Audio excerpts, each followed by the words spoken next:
The only people who don't want to disclose the truth are people with something to hide.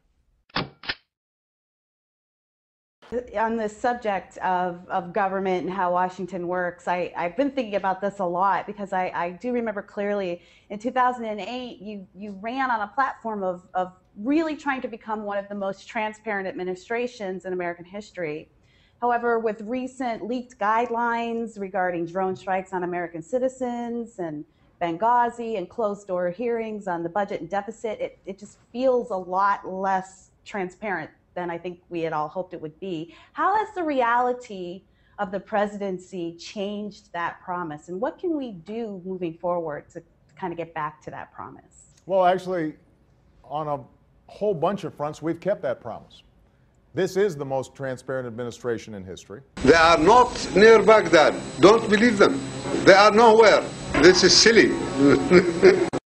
And I can document how that is the case.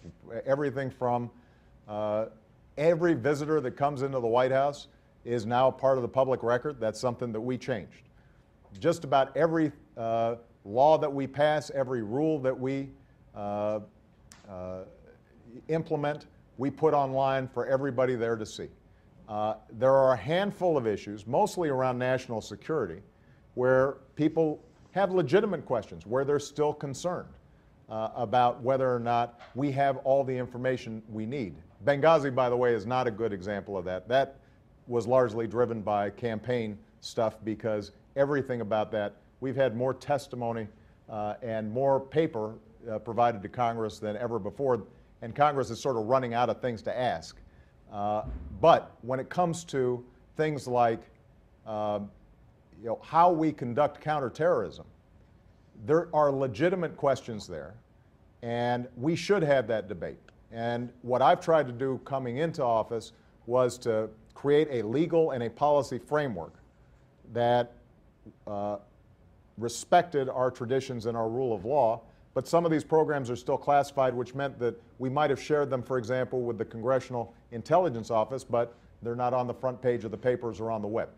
But Mr. President, in response to that question that Keir just asked regarding drones, a lot of people are very concerned that your administration now believes it's legal to have drone strikes on American citizens, and whether or not that's specifically allowed with citizens within the United States. And if that's not true, what will you do to create a legal framework to make American citizens within the United States know that drone strikes cannot be used against American citizens? Well, first of all, I think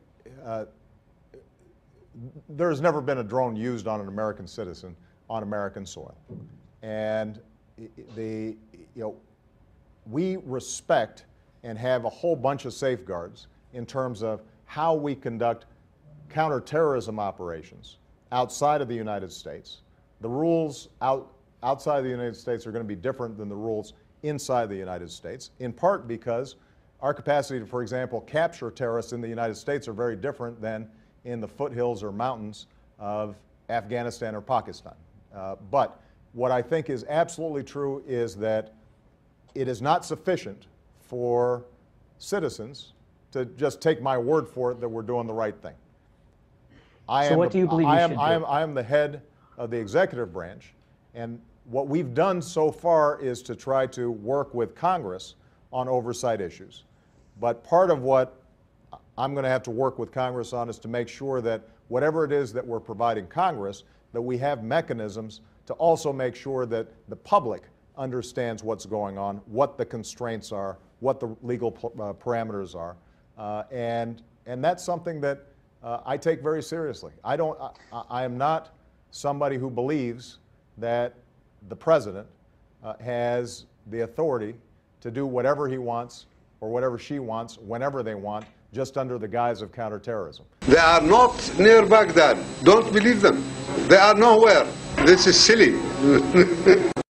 The only people who don't want to disclose the truth are people with something to hide.